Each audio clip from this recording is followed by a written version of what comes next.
Quando o cara, o cara fala assim, pô, eu sou médico, beleza. O que você é? Você fala assim, eu sou químico. Eu falo assim, quê? É o pior que tem, você olhar pra químico. Você entendeu, mano? Tem uma diferença. Que? Você é químico, mano? Ó, o Francis Então, Júnior... Não é assim não, viu? Acabar o super aqui, o Francis Júnior nos mandou aqui. Professor Hércules, fala um pouco sobre a origem da abiótica dos compostos encontrados no planeta K2-18b. Aquele que tá no hype lá, né? Eu comentei, inclusive tem algumas propostas abióticas já sobre ele, mas assim, aquele planeta lá, ele tem 2 trabalhos. Um deles sugere que ele é um exoplaneta oceânico e que ele tem líquido na superfície dele. O outro trabalho, um pouco anterior, inclusive não é quase meses de diferença, não é nem grande coisa, sugere que ele é um planeta vulcânico. Então, você tem 2 trabalhos muito bons com 2 modelagens robustas que sugerem 2 coisas diferentes. Sobre a atmosfera dele, a princípio é aquela que a gente está observando, tá?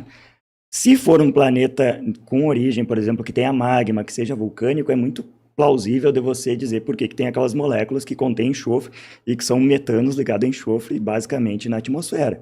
O problema já estaria resolvido. Agora, se é um planeta com um líquido, a gente tem que saber que tipo de líquido ele é. Se abaixo desse líquido teria alguns tipos de fumarola, algumas fontes hidrotermais, ou se antes, milhões, bilhões de anos, porque os planetas têm idades assim, a Terra tem idade, ele já teve um período que fez erupções vulcânicas, que liberou enxofre de uma forma diferente, que tipo de minerais ele tem lá, até porque o enxofre, né, ele pode ser um mineral ortorrômbico, monoclínico, ele é uma pedra. Então, quando você vê isso... nós teríamos que conhecer bem para fazer uma precisão disso. Mas se ele fosse magmático, acho que o problema estaria resolvido pela emissão de H2S em excesso durante milhões, bilhões de anos.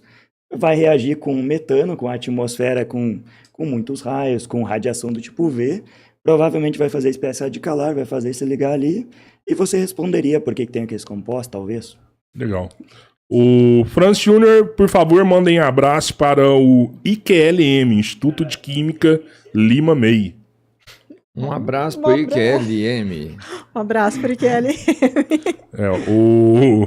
A Gra mandou mais 20 assinaturas. Aí, Gra, Três Irmãos. valeu, se inscrevam no canal. O Tony J mandou aqui de novo. Importante mostrar a importância do Brasil.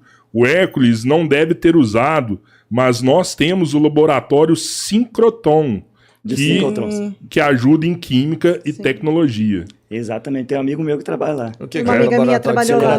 é o quê? O que é ele? Synchrotron. Você tem acelerador de partícula, Ah, os pode Sirius crer. lá da Unicamp. São laboratórios de partículas. Aí você faz colisão de partículas, faz teste. Esse acelerador Faz de uma bomba partícula nuclear é quilométrico Não, a esse não é pra distância, isso. assim, que a partícula anda? Você Eu já ouvi falar que tinha um acelerador de partícula na Europa que tinha, tipo, é o grande colisor de hadron. 50 quilômetros, negócio absurdo. Assim, ó, ele é assim, mano, por exemplo, você tem uma estrutura grande, né, ele tá, eu não me engano, ele tá sobre 2 países lá embaixo, um dos países acho que é a Suíça ou Suécia, agora não lembro bem, mas ele tá lá embaixo, aí você coloca aquela partícula, ela vai acelerando e você deixa ela, por exemplo, aquele feixe, não é você coloca um feixe de partículas e aí você deixa ela pegando energia, velocidade, né? E aí quando você tem energia suficiente, você faz você colidir com alguns núcleos de átomos, alguns átomos, para ver qual é a estabilidade dos átomos, você estuda aquela questão de força forte, força fraca, fissão, você começa a estudar melhor a estrutura atômica dos átomos, compreender melhor como as coisas funcionam e até mesmo fazer partículas maiores se chocarem para ver se você, entre aspas, de forma didática, quebraria ela em partículas menores, né? Aquela coisa dos quarks lá. Muito foda isso aí. Alô, Hércules, tem umas pessoas falando que o balão de hélio é radioativo. Explica isso aí pra nós. Esse é o do decaimento do urânio. Sim. Se ele decaísse para hélio, por exemplo, o balão de hélio seria algo radioativo, né? Mas no caso existe uma diferença entre partícula alfa e hélio, tanto que a gente coloca na boca, faz as fininhas, né? O Jaquetinha Mordendo o Lábio mandou aqui, PhD hélio. Suplemento de proteína e creatina fazem bem ou há controvérsias? Ai, cara, isso daí, só pra vocês entenderem, pessoal. Isso daí é um monte de meme embutido nessas coisas. Eu imaginei. Mas tem um químico que anda fazendo propaganda boa por ele. Ele tá dizendo, fazem bem, mas há controvérsias. Só que você tem toda a questão do estudo. Procure um nutricionista, tá, pessoal, quando for falar disso aí. Legal. Se você vai fazer alguma coisa, por exemplo, procure pessoas que entendam, vai no nutricionista, vê se aquilo dali é cabível para você. Não faça coisa sem consultar um Sim. profissional da área, tá? Tá. O El mandou aqui, o El, membro do canal, app incrível, muita química envolvida. Chamem o humanista para falar do combate às pseudociências. E Dr. Hércules, topa debater com Hindenburg Melão? Explica aí. Ixi. Ai, meu Deus, cara, tô rindo. Quer debater com Hindenburg Melão? Cara, a gente poderia trocar uma ideia com o Hindenburg Melão. Eu não vou Doutor conhece o Hindenburg? É nosso amigo. É o maior QI do O Brasil. maior QI do Brasil, QI 233. Não deixa a professora ler aquele Tem trabalho. Tem um- A professora é mais crítica que eu. Ele tem um recorde no Guinness Book Acho que de tem mais de um, xadrez não? a cegas. Tem vários recordes no tem mais Guinness de um. Book. Tem mais de um. Mas um é de xadrez às cegas, onde ele jogou xadrez com mais de 30 pessoas, Não, virado ele de costas Ele e jogou ganhou. com 9, virado de costas, ganhou 7, Tá, empatou tá. 1 e perdeu 1. Beleza, beleza. A cega, mas não deixa de Foi ser no Shark incrível. Tank também, ele inventou um aplicativo de investimento que dá mais de 50% de lucro ao ano. Nos últimos anos deu alguns problemas. Exagera demais. Tá bom. Tem xadrez, Não, 50%. 233 de QI O tem. cara já tem o maior É muito foda, é muito Pega o foda. maior exagerador vou do procurar. mundo pra falar dele, ó. Hindenburg Melão. Hindenburg, se tu quiser trocar uma ideia sobre ciência, a gente troca uma ideia sobre ciência, tá, mano? Só que tu sabe, né, como é que eu sou. Eu, né, esqueço de tomar remédio. Mas, enfim, foi aquela questão da crítica que eu fiz, que ele critica todos os cientistas do Brasil. Só que ele não é da área de ciência, eu já expliquei isso. Aí eu peguei um trabalho lá que supostamente era dele, que ele escreveu que não estava nos moldes de um artigo. Não era, não condizia com as exigências de ser um artigo. E aí o pessoal divulgou aquilo, as lives fizeram vários cortes, fizeram uma outra coisa. Deu treta, né? Mano, Hindenburg, não é nada contra ti, mano, mas assim, ó, se você diz que é o maior cientista do Brasil, cara, você tem que ter pelo menos um artigo bom, publicar em revistas, assim, né? Saber, por exemplo, publicar a sua pesquisa, porque eu não tô falando de arrogância, não, mano, é que vocês têm que respeitar, mano, os caras que fazem ciência, cara. Critica todo mundo, todo cientista é ruim, só você é bom. Tá de brincadeira, né? Provou Deus, né? Guilherme Fernandes, professor Amanda e professor Hércules. Expliquem uma abordagem química sobre lendas urbanas. De preferência da perna cabeluda, por favor. Como que é Da essa? perna cabeluda. Tem uma Mas tem uma história química sobre lenda, isso? lenda urbana relacionada à química.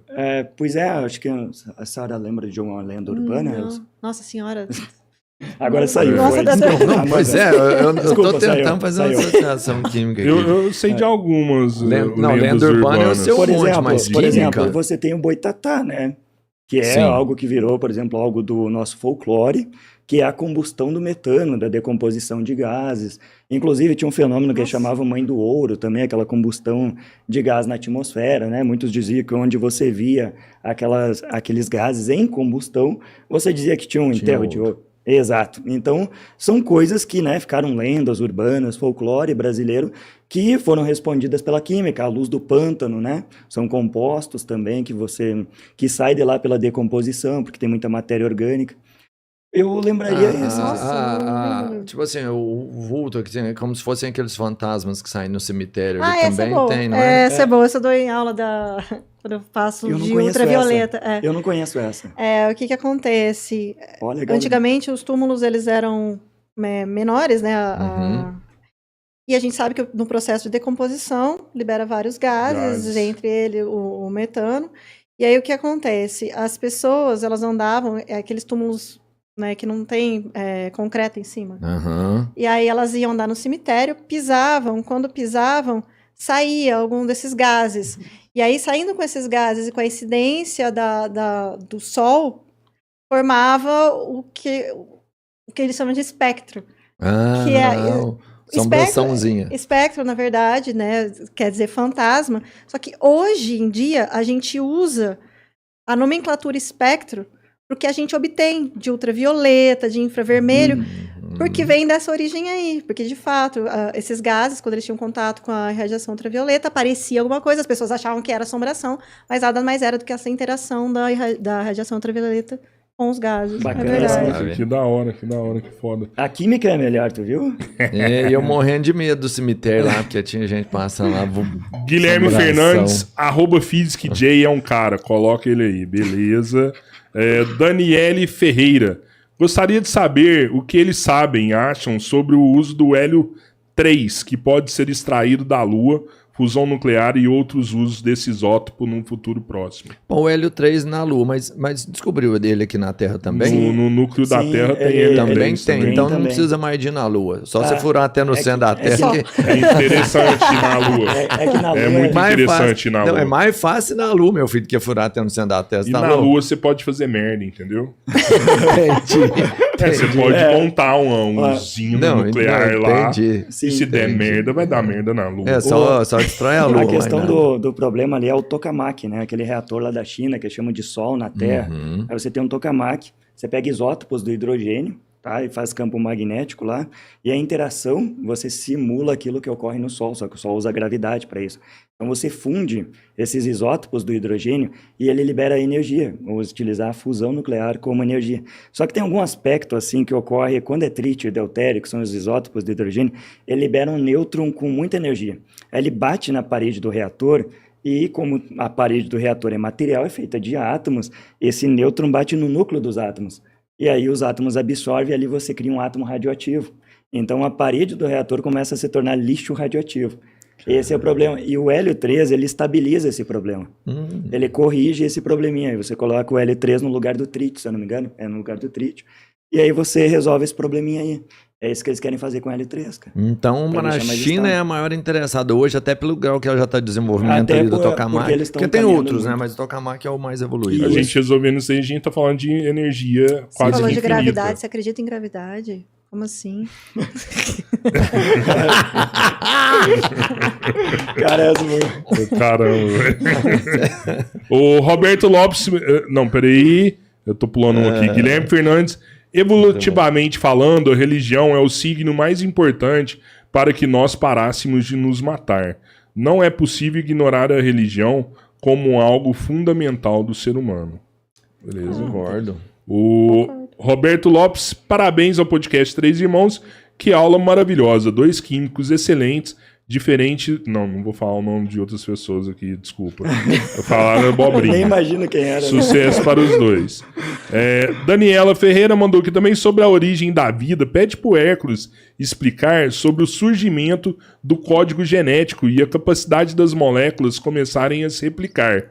Quais as hipóteses mais aceitas sobre? Cara, legal, os caras só querem as perguntas de Nobel, né? Caramba, Então, a origem da ué. vida é só pergunta de Nobel, né? É membro esse Mas aí? o interessante... Então O interessante é que essa questão, por exemplo, uma coisa que a gente tem que ter sobre a origem da vida, hoje a gente vê o resultado da vida e ela está dessa forma. Certo. Só que antes, por exemplo, as moléculas, elas não queriam, entre aspas, com consciência, ter esse produto que tem hoje. Esse produto é uma consequência de interações, produtos mais estável, tudo que ocorreu com o meio. Então, essa interação, tá? O código genético, por exemplo, que você vai ter o primeiro DNA, a primeira estrutura de DNA, que seria isso, você tem depois da formação protocelular, que você vai ter uma camada protetora, você vai ter um metabolismo ali, muito provavelmente de ferro e enxofre já nele, e aí você teria a espécie do RNA, que aí é o mundo RNA também, e aí depois disso o RNA vai sintetizar o DNA. Porque o mundo RNA é porque o RNA veio antes do DNA. Sim. Tá? É a Exato. molécula de interesse. Mas aí surge o que eles chamam de código genético e depende muito do que você chama de código. Alguma pessoa pode chamar a protocélula de código. Então depende muito do que você chamaria de código. Lembrando, são produtos de estabilidade. Veja bem que o código genético, entre aspas, ele é aquele que sobrevive com mutação. Então tudo que você tem desde a origem da vida é uma sobrevivência daquilo que você chamaria de código genético com mutação e ele vai fazendo variabilidade genética para a sobrevivência dele. Então, assim, quando surge o código genético, É uma boa pergunta, interessante, porque se alguém conseguisse bater o martelo sobre esse, é Nobel, mas muito provavelmente é na etapa depois ali do mundo RNA, onde você tem uma estabilidade e agora você tem a capacidade, por exemplo, de reprodução. Entendi. Replicação, pode Foi ser. o dia que Deus fez o homem. E aí, ó, o DNA traz a característica de variabilidade. A variabilidade traz a característica de indivíduos diferentes têm mais chances de sobreviver. Bacana. Boa. Só tem mais 2 aqui. Agradecer o Renato Rocha, que virou membro e mandou mais 20 membros pra você, Albertinho. Renato, Martinho, esse foi feliz cara aí é demais. Rocha, Renato- mano. Esse aí é Renato Na hora que Rocha. fala membro, o É Albertinho Rocha, pira. mano. Cara, Renatão é truta. Esses caras aí são... Ford K mandou aqui, urânio, decai pra hélio. E o Renato Rocha comentou, boa tarde pra todos, foi um prazer conhecer a professora Amanda hoje, muito inteligente e carismática, o professor Hércules eu já conheço, cara incrível. É isso. Pô, Renato Rocha, prazer foi você estar aí com a gente, mandar uns memes.